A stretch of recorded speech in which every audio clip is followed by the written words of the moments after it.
काळ जसा निष्ठुर असतो तसाच राजकारणातला वारही म्हणे महानिष्ठुर असतो. याचा प्रत्यय सध्या पश्चिम महाराष्ट्रातली भाजपची नेते मंडळी गेल्या 4-5 दिवसांपासून घेत आहेत.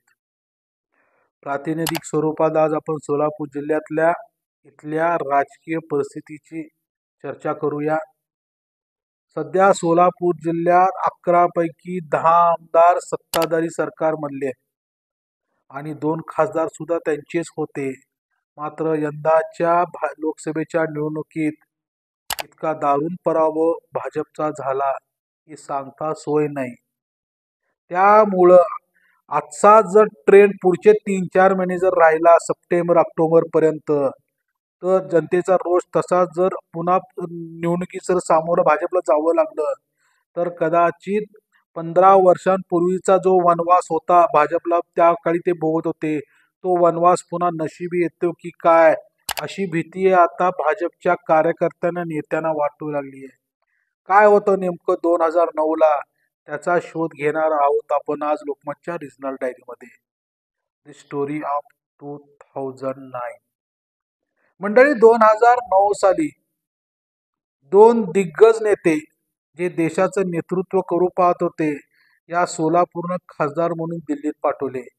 सोलापुरातून सुशीलकुमार शिंदे आणि माढ्यातून शरद पवार. सुशीलकुमार शिंदे खासदार झाल्यानंतर देशाचे केंद्रीय गृहमंत्री बनले. पंतप्रधान पदानंतरचं सर्वोच्च असं जे पद आहे. आणि माढ्यातून जे खासदार म्हणून शरद पवार आहेत यांना तर मतदान करताना माढा लोकसभा मतदारसंघातील मतदारांनी देशाचे भावी पंतप्रधान या भावनेतूनच त्यांना मतदान केलेलं. त्यांनी देशाचं नेतृत्व केलेलं. त्यावेळी 2009 साली 11 पैकी 9 आमदार राष्ट्रवादी आणि काँग्रेस या 2 पक्षाशी संबंधित विचारसरणीचीच होती. माहिती जर त्यांची जर आपल्याला घ्यायची असेल तर सुरुवात करू आपण शहर मध्यमधनं. शहर मध्यमध्ये पहिल्यांदा सुशीलकुमार शिंदे यांच्या कन्या प्रणिती शिंदे निवडून आल्या होत्या. त्यानंतर मोहोळमध्ये लक्ष्मणराव ढोबळे होते. पंढरपूर मंगळवेढामध्ये भारत नाना भालके होते. ते पहिल्यांदा निवडून आलते. भले ते राष्ट्रवादीच्या विरोधात असले तरी त्यांची विचारसरणी काँग्रेसशी आणि राष्ट्रवादीशी मिळती जुळती अशीच होती. बाजूच्या माळशिरसमध्ये हनुमंतराव डोळस होते. करमाळ्यामध्ये श्यामलताई बागल निवडून आल्या होत्या. बार्शीमध्ये दिलीप सोपल आले होते. त्यानंतर माढ्यामध्ये बबनदादा शिंदे होते. अशी 9 जवळपास ही जी 11 पैकी 9 आमदार मंडळी काँग्रेस आणि राष्ट्रवादीची होती आणि 2च आमदार भाजपचे होते. ते म्हणजे शहर उत्तरमध्ये विजयकुमार देशमुख आणि अक्कलकोटमध्ये सिद्धरामप्पा पाटील. 2 आमदार फक्त. तो जणू वनवासच होता का? कारण सत्ताही नव्हती, खासदार नव्हते आणि आमदारही म्हणावे तेवढे नव्हते. त्यावेळी त्यांची ताकद नव्हती. अगदी त्याच्या उलट या लोकसभा इलेक्शन पूर्वी राष्ट्रवादी काँग्रेस होती. या ठिकाणी 11 पैकी 10 आमदार सत्तेतले आहेत. उदाहरण द्यायचं असेल तर अक्कलकोटमध्ये सचिन कल्याण शेट्टी, शहर उत्तरमध्ये विजयकुमार देशमुख, दक्षिणमध्ये सुभाष देशमुख, पंढरपूर मंगळवेढामध्ये समाधान आवताडे, त्याच्यानंतर मोहोळमध्ये यशवंत माने, बार्शीमध्ये राजाभाऊ राऊत, त्यानंतर माढ्यामध्ये बबनदादा शिंदे, करमाळ्यामध्ये संजय मामा शिंदे, सांगोल्यामध्ये शहाजीबाबू पाटील आणि माळशिरसमध्ये खुद्द सोलापूर लोकसभेचे जे उमेदवार होते त्यांचा पराभव झाला ते राम सातपुते. 11 पैकी 10 आमदार सत्तेतले भाजपसोबतच्या माहितीतले. फक्त एकमेव आमदार प्रणिती शिंदे या मात्र काँग्रेसच्या जे आता सोलापूर लोकसभा मतदारसंघात निवडून आलेले आहेत. 2009च्या अगदी उलटा फेरा 2024 साली होता आणि 2014ला जसं उलट घडलं काँग्रेस आणि राष्ट्रवादीच्या विरोधात सेम तसंच आता यावेळी घडलेलं आहे. त्यावेळी सुशीलकुमार शिंदे यांचा पराभव करून शरद बनसोडे नामक नवीनच एक उमेदवार खासदार म्हणून निवडून आले होते. मात्र तिकडं माढ्यामध्ये मोदी लाट असतानाही विजयसिंह मोहिते पाटील यांनी सदाभाऊ खोत आणि स्वतःचे बंधू प्रतापसिंह मोहिते पाटील यांच्या विरोधात विजय मिळवला होता. त्यानंतर आमदार सुद्धा वाढत गेले भाजपचे आणि भाजपशी संबंधित आता महायुतीतल्या घटक पक्षांचे.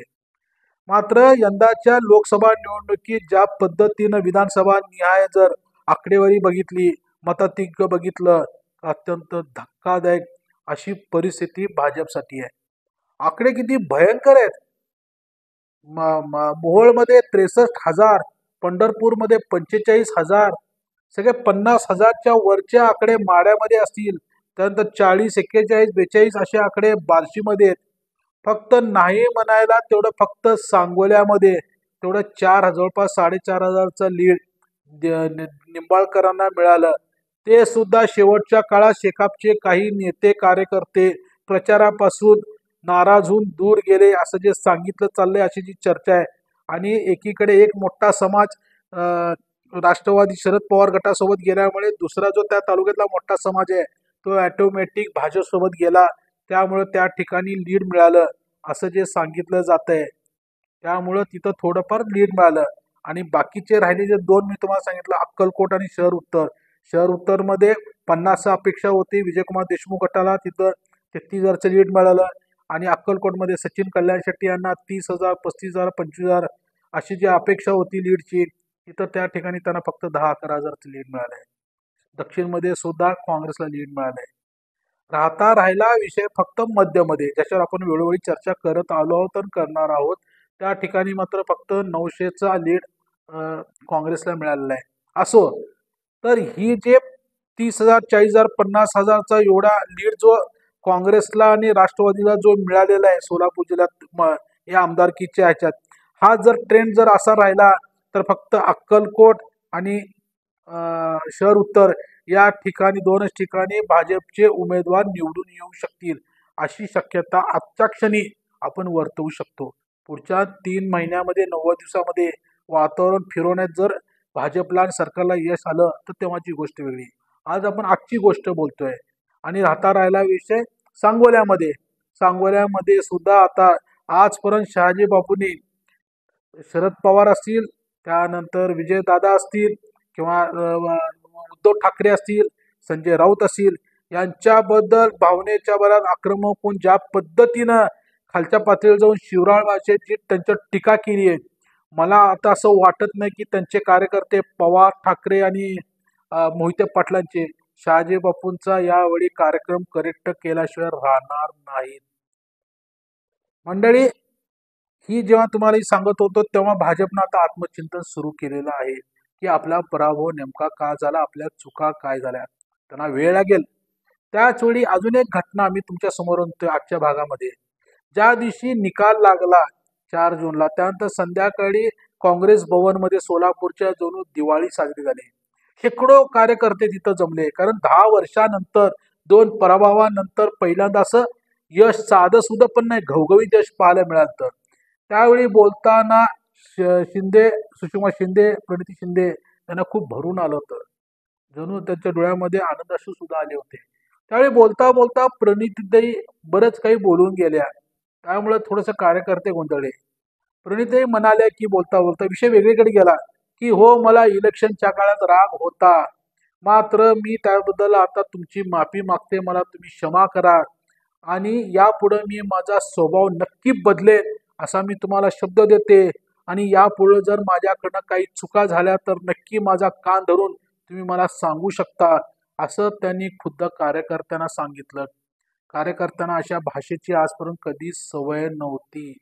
विशेष म्हणजे त्या ठिकाणी अशी चर्चा झाली की ताईंच्या या स्वभावामुळंच आत्तापर्यंत त्यांचं कर्तृत्व असूनही, वातावरण परिस्थिती असूनही त्यांना मंत्रिमंडळात स्थान मिळालं नाही अशी चर्चा झाली. असो, प्रणितीताई यांना आता आत्मचिंतन केलेलं आहे. याच वेळी आपण विषय चालला होता भाजपच्या आत्मचिंतनाचा. कारण भाजपनं जर आत्मचिंतन केलं असेल तर त्यांच्या 2-3 गोष्टी लक्षात आल्या असतील.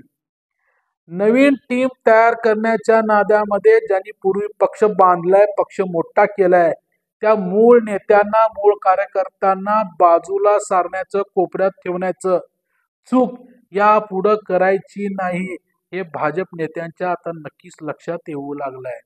दुसरं म्हणजे जनतेशी थेट संवाद साधण्याच्या नादात जी पक्षाशी एकनिष्ठ जी कार्यकर्ते आहेत, त्या कार्यकर्त्यांची जी मधली फळी आहे ती सुद्धा कधी कापायची नसते. हे सुद्धा भाजपवाल्यांच्या आता लक्षात येऊ लागलंय. विषय फक्त भाजपचाच नाहीये.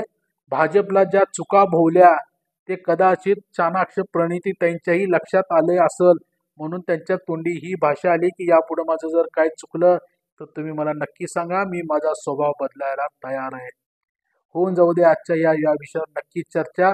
तोपर्यंत नमस्कार, धन्यवाद.